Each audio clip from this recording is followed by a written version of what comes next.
What's up sa inyo mga boss? Today, i-repaint natin tong mugs na to. So, syempre, sa pag-repaint, DIY pa din. Kasi wala naman tayong compressor, gagamit tayo ng samurai. Since na wala namang gaanong manong B, parang ganito, hindi ko natatanggalin ng buo yung orig paint niya. Hindi na tayo gagamit ng paint remover. Ang gagawin ko na lang dito is, liliyain ko na lang. Ayan, dito sa kabila, maraming gasgas. Pero hindi naman malalalim. So, makukuha pa naman yan sa liya. So, ang first na gagawin natin, syempre babaklasin muna natin yung mugs. Hindi ko na pala tatanggalin tong gulong. Ang size pala ng nut na to is 17mm. Tapos, ang size ng axle is 14mm.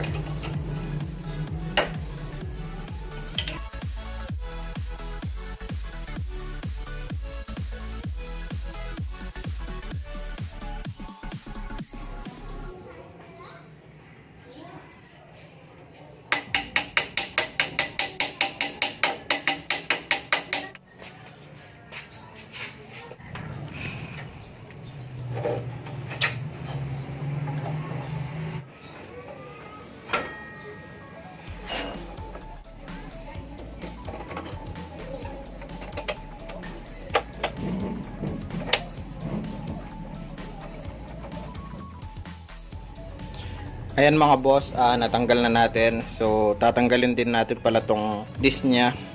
Pero mamaya ako natatanggalin kasi uunahin ko na yung sa rear mugs. Ayan mga boss, dito na tayo sa rear mugs. Ang sukat ng axle nut is 19mm.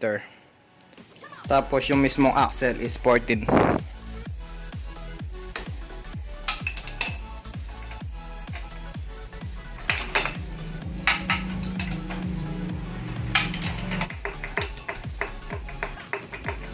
Tapos tinanggal ko na din pala yung panghila niya.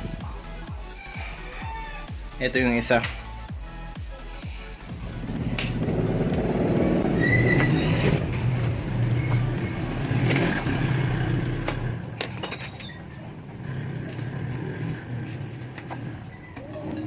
Ito mayroong bushing dito Nandito yan.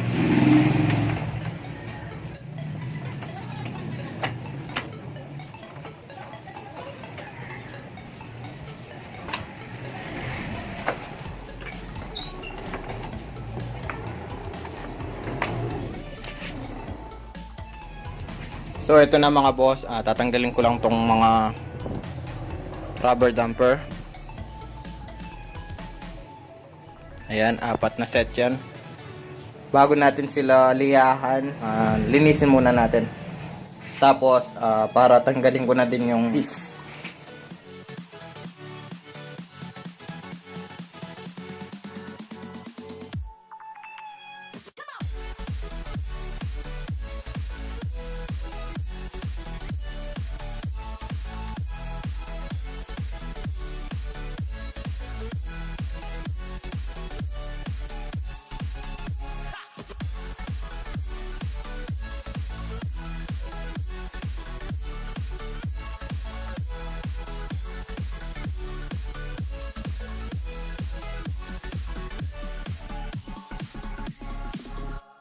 Ayan mga boss, papatuyuin ko lang tapos tatanggalin ko na yung disc.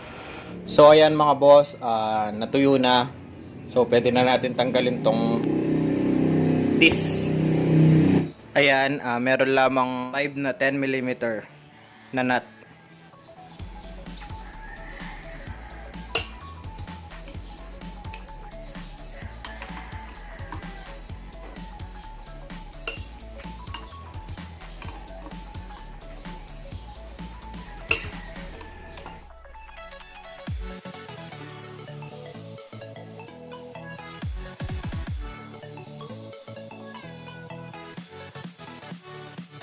Ayan mga boss, natanggal na yung disc, tapos tinanggal ko na din pala yung dust seal na isa. Liliyain na natin ng 400 grip. So tapos, gagamit din tayo ng tubig na may dishwashing soap para mapino.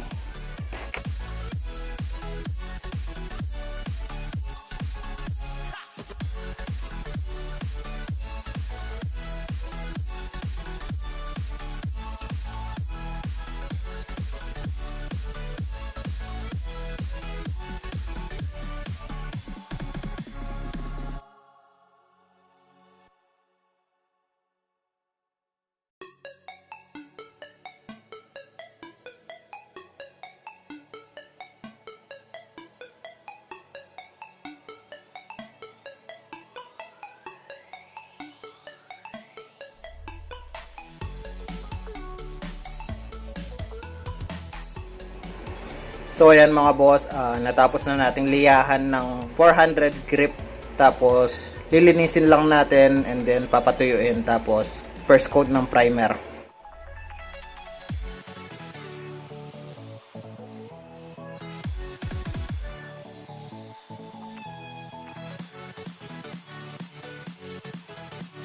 So ayan mga boss, nalinis na, papatuyuin na lang natin. Sa pagpaint pala ng kahit na anong mugs or kaha, fairings ng motor, ang pinakamatagal talaga dyan is yung pagliliya. So ayan mga boss, natuyo na, tapos linagyan ko na ng tape.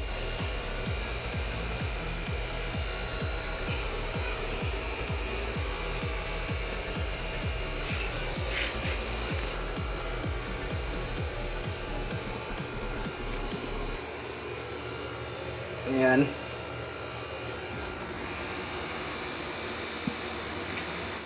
Tapos lalagyan ko na lang ng card dito para hindi mapinturahan yung gulong kasi hindi naman natin tinanggal. So kung maalala nyo to, ito yung ginamit ko dun sa stock mugs na pininturahan natin na walang primer.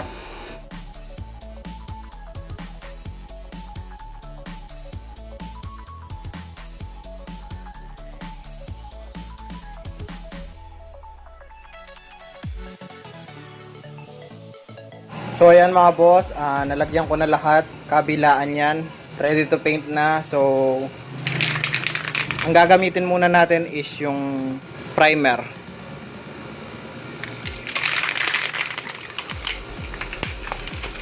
So first coat muna natin.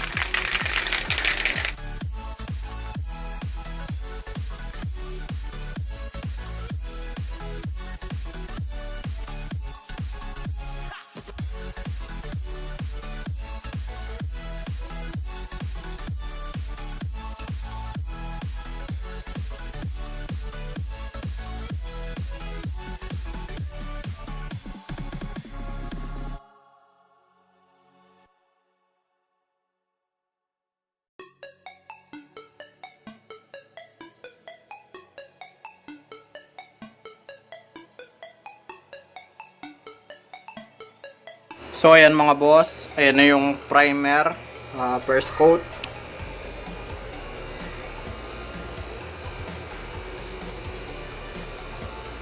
Tapos hihintayin lang natin matuyo and then papatungan na natin na second coat.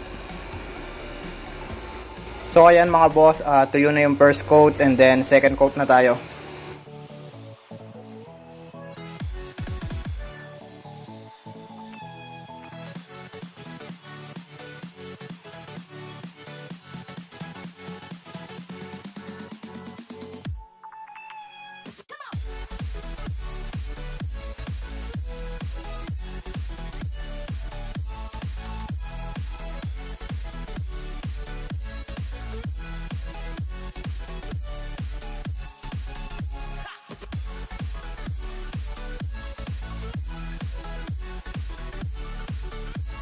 Ayan mga boss, natapos na yung second coat.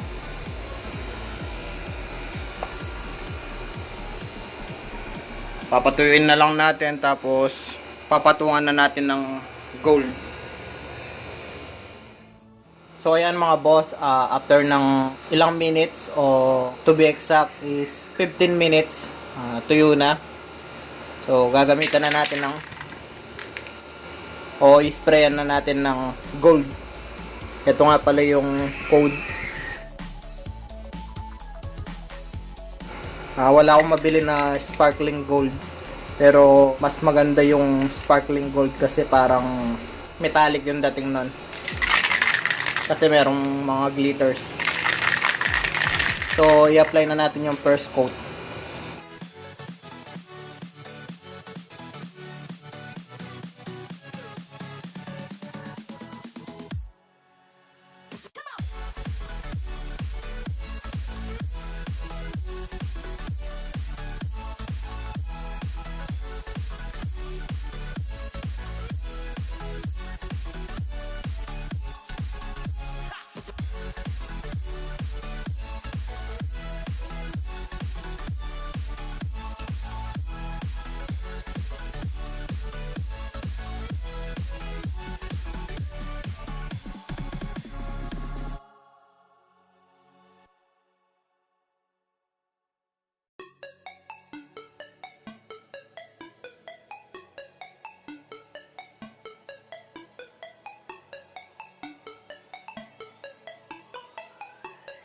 So, ayan na yung first coat mga boss. Hinihintay lang natin matuyo tapos second coat na. So, ayan mga boss. Tapos na yung second coat. Tsaka na-clear na din. So, hindi ko na video kasi hindi pala nagre-record yung camera ko kanina. So, ayan na. Tapos, since na gabi na ngayon, papatuyin ko siya ng overnight bago siya install ulit.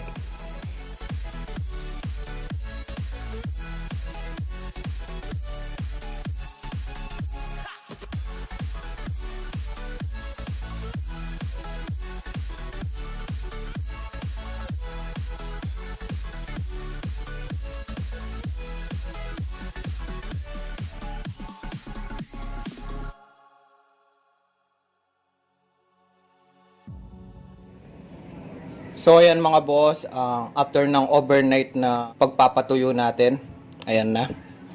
So recap lang tayo mga boss sa step by step na ginawa ko dito. First, nilinis muna natin ng buo yung mugs. Tapos niliyan natin ng 400 grip. Pwede din ng 1000 pagkatapos ng 400. Tapos pinatungan natin ng first coat na primer. Tapos naghantay tayo ng 5 minutes para matuyo yung first coat ng primer, and then second coat na ulit, tapos 10 minutes para matuyo, and then liniya ko siya ng 1000. Tapos second step naman is yung gold. In-apply ko siya ng first coat, yung manipis na manipis muna, tapos second coat. Katapos ng third coat ng gold, dalawang patong ng clear coat. Every coat, depende yan sa gumagawa ko. 5 to 10 minutes yung ginagawa ko para matuyo yung paint. Tapos ang ginawa ko sa primer, 2 coat lang. Pwede nyong gawin 3 coat. Nakadepende pa din yan sa inyo. Tapos yung gold is 3 coat. Tapos yung clear coat is 2. So dahil matagal na din akong gumagamit ng samurai, yun na yung prepare ko. 2 coats sa primer, 3 coats sa kulay na gusto mo, and then 2 coat or 2 to 3 coat sa clear. Tapos baka may magtanong ilan yung can na naubos dito. Dun sa primer, pwede na yung isa. Pero since na meron akong sobra sa dati kong pininturahan, bali naging 1.5 or 2. Tapos sa gold, nakadalawang can ako, and then sa clear is isa lang. Tapos ang price pala ng mga samurai per can is yung gold na dalawa tsaka clear na isa is 150 each. And then yung primer, mas mahal dito, nasa 180 siya per can. O bali ito yung total. So ayan mga boss, pwede na nating install.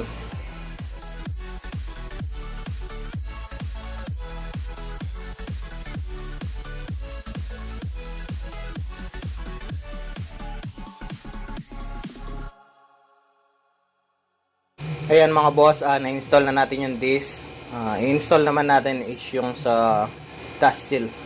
So lalagyan ko muna ng grasa.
So ayan mga boss, natapos na natin pinturahan yung mugs.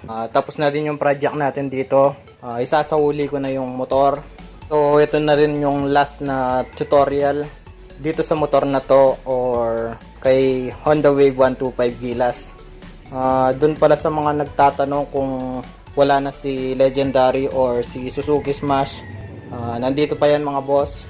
Kinontent ko lang to kasi pinagawa. So ngayon, pagkatapos ng vlog na to, balik na tayo kay Legendary. Tapos dun sa mga nagre-request nung sa Mio Sportico or kay Pinky, abang-abang kayo kasi gagawan ko din ng tutorial yon. Tsaka yung Aerox. So yun, big shoutout dun sa mga ka-Legendary ko na kahit na hindi smash yung tutorial pero nanonood pa rin. Yung mga solid na subscriber ng channel na to, malaking shoutout sa inyo mga boss. Kasi kahit na iba yung motor na ginagawan natin ng tutorial, nandito pa din kayo nanonood, sumusuporta sa channel na to. So yun, big shoutout sa inyo mga boss. Tapos kung papala rin pala mga boss, balak kong mag-project bike sa channel na to para dagdag content na din. Tapos hindi lang si Legendary yung susubaybayan nyo, meron ding ibang episode. So, comment kayo kung anong magandang i-content natin dito na project bike. Titignan ko kung alin yung mas gusto nyo. So, yun lang mga boss. At kung bago ka pa lang sa channel ko, please like the video. Comment kayo na suggestion nyo. Subscribe kayo syempre at click yung notification button para every upload ko is ma-notify kayo. Yun lang mga boss. Ride safe.